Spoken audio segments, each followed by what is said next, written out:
بسم الله الرحمن الرحيم. الحمد لله رب العالمين، والصلاة والسلام على سيد الأنبياء والمرسلين والملائكة المقربين والخلفاء الراشدين، ولعنة الله على الرافضين الكافرين المرتدين إلى يوم الدين. أما بعد، أعوذ بالله من الشيطان الرجيم. بسم الله الرحمن الرحيم.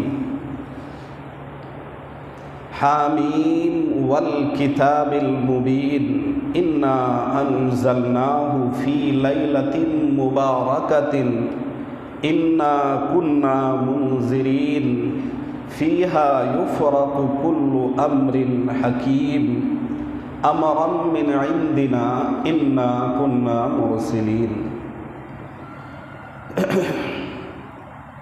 وقال النبي صلى الله عليه وسلم: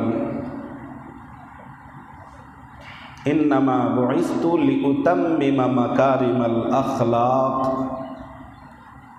ما رأيت النبي صلى الله عليه وسلم يصوم شهرين متتابعين إلا شعبان ورمضان، أو كما قال عليه الصلاة والسلام.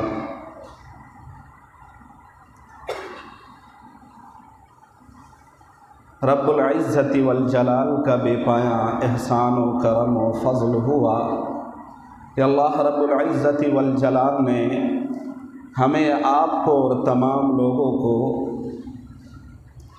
اچھی سوچ اور اچھی نیت کے ساتھ اچھے لباس سے ملبوس ہو کر اچھی عطر سے اپنے آپ کو معطر کر کے اپنے سب سے محتم بشان حکم کی تعمیل کے لیے اپنے سب سے محترم گھر میں آنے کی توفیق مرحمت فرمائی۔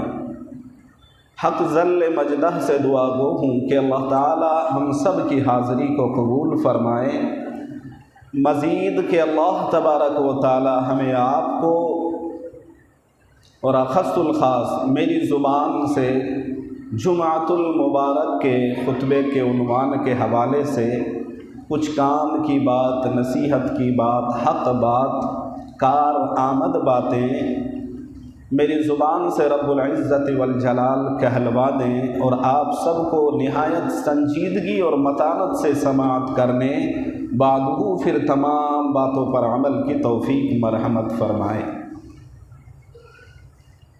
جب دعا کیا کلمات کو دہرایا جائے تو پھر آمین کہنا چاہیے، سمجھ رہے ہیں؟ اجتماعیت میں جب کوئی ایسی دعا دی جاتی ہے یا کی جاتی ہے تو یہ اللہ کی ذات ہی واحد ایک ایسی ہستی اور ذات ہے جو تمام باتوں کا جاننے والی ذات ہے، اور وہ جانتی ہے کہ کس کی توسط سے اللہ تعالیٰ کس کی دعا قبول کرتے ہیں۔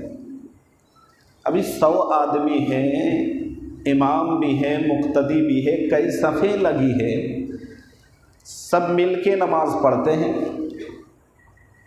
اور امام کی اقتداء میں پڑھ رہے ہیں، تو سارے مقتدی اپنے امام کی اقتداء میں مقتدا بن کے جو ہے مقتدی بن کے مقتدا کی آپ جو ہے نا یہ کرتے ہیں، اور انہی کی اقتداء میں پوری نماز ہوتی ہے، مگر یہ کہ پوری کانفیڈنس کے ساتھ، یقین کے ساتھ کوئی اس بات کو نہیں کہہ سکتا کہ میری وجہ سے اللہ نے نماز قبول کر لی ہے، یا یہ بھی نہیں کہہ سکتا کہ بھائی میری نماز قبول ہو گئی ہے۔ قابلیت اور قبولیت دو الگ الگ شے ہے، قابل ہونا الگ چیز ہے اور قبول ہونا یہ بھی الگ چیز ہے۔ خیر یہ مسئلہ ابھی بتانا نہیں ہے، چھیڑنا نہیں ہے، مجھے بتانا یہ ہے کہ جب 100 لوگ ایک ساتھ مل کر جماعت کی اقتداء میں، آپ امام کی اقتداء میں نماز پڑھ رہے ہیں، تو ان میں کا کوئی یہ نہیں کہہ سکتا کہ بھائی میری وجہ سے نماز قبول ہو گئی ہے۔ رب جاننے والا ہے، بہتر جانتے ہیں، سب سے بیٹر جاننے والے ہیں، کس کے توسط اللہ نماز کو قبول کرتا ہے؟ یہ پوری جماعت میں اور پوری مسجد میں جماعت میں شریک جتنے بھی بندے ہیں سب کی نماز کو شرف قبولیت سے نوازتے ہیں اللہ تعالیٰ۔ کس کے توسط سے اور کس کے ذریعے سے یہ بھی اللہ جانتا ہے۔ تجھے نصیب ہو اتنا عروج دنیا میں کہ آسماں بھی تیری بلندی پر ناز کرے، یہ بھی دعائیہ کلمات ہے، اس پر بھی آمین کہنا چاہیے تھا۔ تو جب اس طرح کے کلمات کو دہرایا جائے یا دیا جائے تو اس پر آمین کہنا چاہیے۔ چپی سادھ کر بیٹھنا یہ اچھی بات نہیں ہے، اس کا خیال رکھا کریں۔ بہرکیف قرآن مقدس کی سورہ دخان سے ابتدائی 2 آیتیں میں نے خطبے میں پڑھی ہیں اور جناب نبی کریم صلی اللہ علیہ وسلم کی حدیث مبارکہ پیش کی ہے۔ قرآن مقدس کی وہ صورت جس کی ابتدائی چند آیتیں میں نے خطبے میں پڑھی ہے، اس صورت کا نام سورہ دخان کیا ہے؟ سورہ دخان۔ دخان یہ ایک ورڈ اور شبد ہے، اس کا پریوگ اس صورت میں کیا ہے۔ آگے اس صورت میں اس لفظ کا استعمال بھی ہوا ہے، بدخان مبین۔ دخان کہتے ہیں دھواں کو، دھواں جانتے ہیں کہ نہیں؟ آگ جہاں جلتی ہے تو یہ علامت ہے اس بات کی، کہتے ہیں کہ بھائی دھواں اگر کہیں سے اٹھ رہا ہے تو یہ اس بات کی علامت ہے کہ دھواں اٹھنا علامت اس بات کی ہے کہ وہاں آگ جل رہی ہے۔ تو اس میں تذکرہ ہے، بہرکیف یہ بتانا نہیں ہے، بتانا یہ ہے کہ اللہ رب العزت والجلال نے قرآن مقدس کی اس صورت کی چند آیتیں جو خطبے میں پڑھی ہے، حامیم، اس کو حروف مقطعات میں سے کہا جاتا ہے، اور اس کے میننگ کیا ہے، مطلب کیا ہے؟ اللہ اعلم بحقیقتہ، اس کی حقیقت کے بارے میں اللہ ہی بہتر جاننے والے ہیں۔ اور کچھ لوگوں نے کہا ہے کہ اللہ تبارک و تعالیٰ کے 2 صفاتی نام، ہا سے حمید، اللہ رب العزت کی یہ صفاتی نام ہے، اور میم سے مجید، یہ بھی رب العزت والجلال کے 2 صفاتی نام ہیں۔ اللہ کے ذاتی نام اللہ ہے اور صفاتی نام کتنے ہیں؟ بہت بار بتا چکا ہوں، 99 ہیں۔ تو یہ حروف مقطعات ہیں۔ بعض نے کہا ہے کہ ہا سے حمید اور میم سے مجید، یہ 2 اللہ کے صفاتی نام ہیں، باقی اس کی حقیقت کے بارے میں اللہ کے سوا اور کسی کو کچھ خبر نہیں، معلوم نہیں ہے۔ اور اس سے زیادہ خود کرید کرنا، اس پر تحقیق کرنا، ریسرچ کرنا اور اس کی تفتیش میں پڑھنے کو علماء نے منع کیا ہے۔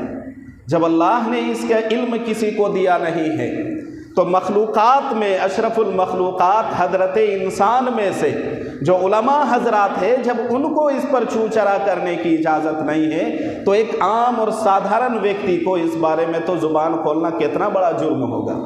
بہرکیف تو شروعاتی لفظ ہے اس سورت کی حامیم والکتاب المبین۔ یہ جو والکتاب میں واو آیا ہے، یہ عربی کے گرامرز کے اعتبار سے یہ واو قسمیہ ہے۔ واو قسمیہ، کئی طرح کے واو آتے ہیں عربی میں۔ واو قسمیہ اس واو کو کہا جاتا ہے جو قسم کو ظاہر کرنے کے لیے بتایا جاتا ہے کہ اس صورت میں اور اس آیت میں اللہ رب العزت نے قسم کھائی ہے۔ قسم کیا کھائی ہے؟ والکتاب المبین۔ اللہ فرماتے ہیں مجھے قسم ہے کتاب مبین کی، اس کتاب کی جس کتاب میں مبین بالکل ساری باتیں کھول کھول کے وضاحت کے ساتھ، ایکسپلیشن کے ساتھ بتا دی گئی ہے۔ حق کو بھی کھول کے بتا دیا گیا، ناجائز چیزیں بھی بتا دی گئی، حلت اور حرمت کے بارے میں بھی واضح کر دیا گیا، تمام چیزوں کے احکامات، چاہے وہ نماز کے متعلق ہو، زکوٰۃ کے متعلق ہو، غزوات کے متعلق ہو، معاملات کے متعلق ہو، معاشرت کے متعلق ہو، تمام چیزوں کے بارے میں قرآن کہتا ہے کہ میں نے تمام چیزیں، اللہ رب العزت فرماتے ہیں کہ اس کتاب عظیم کے اندر تمام چیزیں کھول کھول کے رکھ دی گئی ہے، بتا دی گئی ہے۔ چاہے وہ دینی کوئی مسئلہ ہو، اس بارے میں بھی پوری رہنمائی اس کتاب عظیم میں موجود ہے۔ اِنَّا أَنزَلْنَاهُ فِي لَيْلَةٍ مُبَارَكَةٍ، اللہ فرماتے ہیں کہ بے شک ہم نے نازل کیا ہے لیلۃ مبارکۃ، ایک برکت والی رات میں۔ یہ جو لیلۃ، لیل کے معنی رات کے آتے ہیں۔ لیل کا اگر آپ لفظی معنی جانیں گے تو لیل کہتے ہیں بلیک کو، چونکہ رات کالی ہوتی ہے۔ تو لیلۃ مبارکۃ کہ ہم نے نازل کیا ہے کتاب عظیم کو، قرآن مبارک کو، لیلۃ مبارکۃ برکت والی رات میں۔ اس برکت والی رات کے متعلق اکثر مفسرین اور محدثین کی رائے اور قول یہ ہے، وہ اپنی اپنی تفسیری کتابوں کے ذیل میں لکھتے ہیں کہ لیلۃ مبارکۃ سے مراد یہ لیلۃ القدر ہے، جو رمضان المبارک کے آخری عشرے کی تاک راتوں میں سے ایک رات میں آتی ہے۔ شب قدر ہوتی ہے کہ نہیں؟ مگر کچھ ایسے بھی مفسرین حضرات ہیں جیسے کہ حضرت اکرمہ بن ابو جہل، اور بھی کچھ مفسرین حضرات کا کہنا یہ ہے کہ یہ آیتیں اتری ہے شب برأت کے متعلق، جبکہ قرآن کریم کی اور صورتیں ایسی ہیں جس میں وضاحت کے ساتھ اس کو بیان کر دیا گیا ہے۔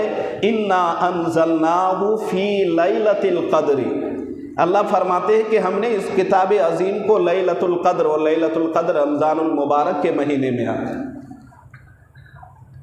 اسی طرح ایک جگہ اللہ فرماتے ہیں شہر رمضان الذی انزل فیہ القرآن، قرآن مقدس کو، قرآن عظیم اور مجید کو اللہ فرماتا ہے کہ ہم نے رمضان المبارک کے محترم محتشم مہینے میں نازل کیا ہے۔ تو بہرکیف اکثر مفسرین کی رائے یہ ہے کہ یہ رمضان المبارک کے آخری عشرے کی تاک راتوں میں سے ایک رات، شب قدر کی رات میں، لیلۃ القدر کی رات میں اللہ نے کتاب عظیم کو اتارا ہے، نازل کیا ہے۔ مگر کچھ حضرات کی رائے یہ بھی ہے کہ یہ شب برأت کے متعلق وہ اس کی نسبت کرتے ہیں۔ اور اب ہمارے بعض ائمہ حضرات یہ فرماتے ہیں کہ دو روایتیں آ گئی۔ بعض لوگوں کا کہنا ہے، مفسرین اور محدثین کا قول اور ان کی رائے، ان کی سوچ یہ ہے قرآن عظیم کے متعلق کہ قرآن مقدس کو اللہ نے شب قدر میں اتارا ہے، اور بعض کا کہنا ہے کہ شب برأت کے متعلق اللہ نے اس آیت میں جو ہے نا اس کا اشارہ کیا ہے۔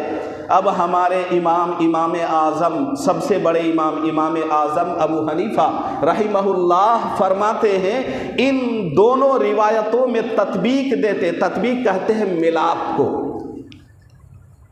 تطبیق سمجھتے ہیں ملاپ، کہ دونوں میں اب تعارض ہو گیا، دونوں میں اختلاف ہو گیا، کچھ تو کہتا ہے شب قدر، کچھ شب برأت۔ صحیح کیا ہے؟ اگر صحیح شب برأت ہے تو شب قدر ہے تو شب برأت کے بارے میں لوگوں نے کیوں کہا؟ تو اس میں تطبیق کیسے ہوگی کہ جھگڑا بھی ختم ہو جائے گا اور بات بھی سلجھ جائے گی؟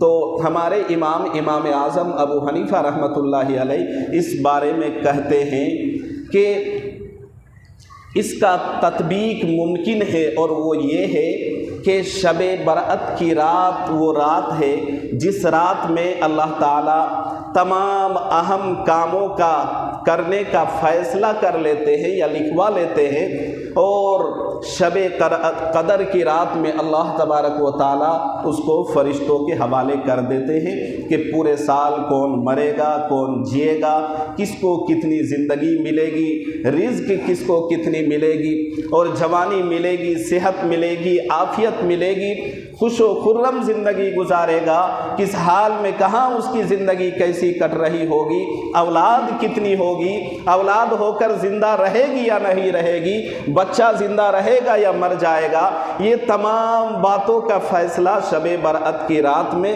اور اللہ تبارک و تعالیٰ اس ڈرافٹ کو، یا یوں کہہ لیں کہ اس کاپی کو یا اس رجسٹر کو جس میں تمام اہم امور کا اندراج کر لیا جاتا ہے، اللہ تعالیٰ اس کو شب قدر کی مبارک نائٹ میں اس کو فرشتوں کے حوالے کرتے ہیں۔ کہا کہ اس سے تطبیق ممکن ہے کہ اس میں گڑبڑی بھی نہیں آئے گی، مفسرین کی طرف اور محدثین کی طرف غلط اشارہ بھی نہیں ہوگا، تو ان دونوں باتوں میں تطبیق یہ ممکن ہے۔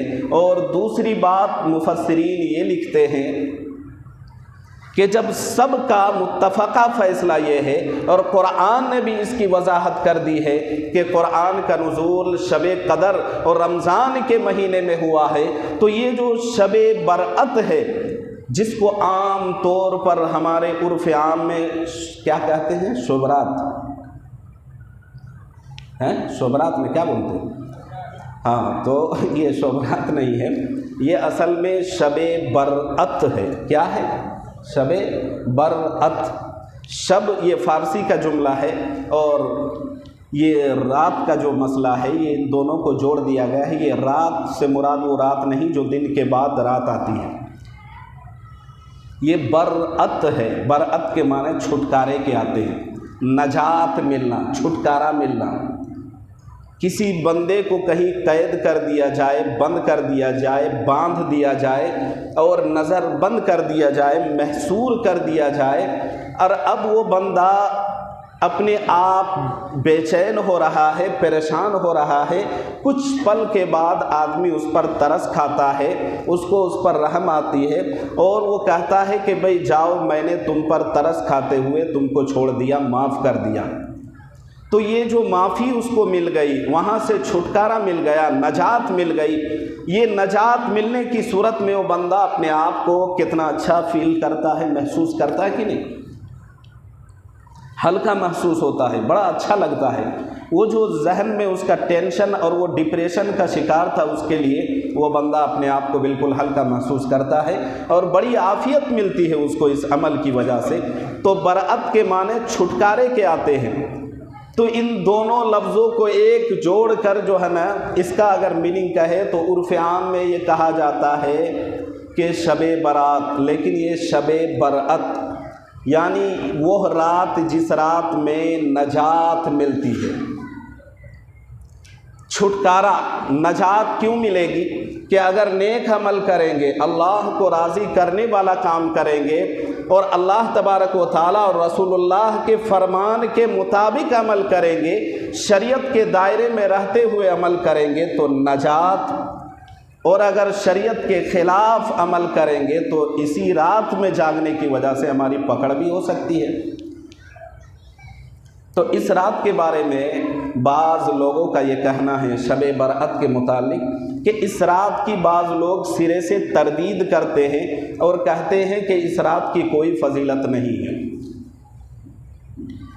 کہتے ہیں کوئی فضیلت نہیں ہے، کوئی اہمیت نہیں ہے، اس رات کی سرے سے وہ تردید کرتے ہیں، رد کرتے ہیں۔ مگر کتابیں کھنگالنے سے پتہ چلتا ہے کہ غالباً 10 یا 17 ایسے اصحاب رسول ہیں جنہوں نے اس رات کے متعلق روایت کی ہے۔ بعض کہتے ہیں کہ یہ اور بات ہے کہ ان میں سے کچھ راوی اور روایت ضعیف کمزور ہے، مگر فضیلت کے اعتبار سے کسی ایک بات میں اگر چند صحابہ کی روایت آ جاتی ہے یا تائید آ جاتی ہے تو اب اس پر عمل کرنا فضائل کے متعلق آسان ہو جاتا ہے، اور فضائل کے درجے میں اور فضائل کے محفل میں اس کو بیان بھی کیا جا سکتا ہے اور اس پر عمل بھی کیا جا سکتا ہے۔ اور اسلاف اور ہمارے علماء کا یہ رواج رہا ہے کہ لوگ اس پر عمل کرتے آئے ہیں، اور اس موقع پر لوگ اس کو بیان کرتا رہا ہے۔ اس کا ایک جو ہے نا آپ ایک مکمل ایک تاریخ ہے۔ مگر تاریخی باتوں میں کچھ باتیں میرے ذہن میں آ رہی ہے اس مہینے کے متعلق، کہ اس مہینہ کے متعلق یہ سال کا اسلامی اعتبار سے یہ 8واں مہینہ ہے، شعبان المعظم کا مہینہ۔ یہ وہ مہینہ ہے کہ اس مہینے سے پہلا والا یعنی یہ شعبان کا مہینہ، اس سے جو پہلا مہینہ ہے اس مہینے کو رجب کا مہینہ کہا جاتا ہے، رجب المرجب، شعبان سے پہلے رجب کا مہینہ۔